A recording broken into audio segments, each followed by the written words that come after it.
的说教授。美国现在是全世界上唯一的超级大国，但同时却是一个没有高铁的国家。在建高铁这件事上，中国、日本、德国等强国早就已经发展起了，甚至已经多年前就普及了。而美国这么多年来却建不起高铁，难道真的是美国资金和技术不行吗？首先是美国大量的征地问题无法解决，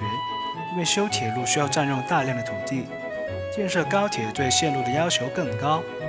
而在美国，土地基本都是私人拥有的，只要征地就要和铁路沿线的土地所有者进行谈判，不仅过程困难，而且补偿费又是一笔巨款，这是铁路公司甚至美国政府都无法承担得起的，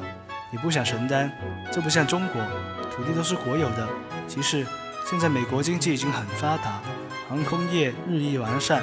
由于坐飞机服务好，速度快，所以飞机成为美国人的出行最重要的交通工具。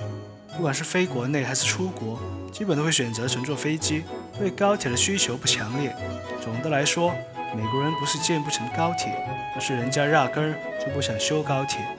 说远门就乘坐飞机，方便快捷，人家一点儿也不缺钱。喜欢请关注我，我们下期再见。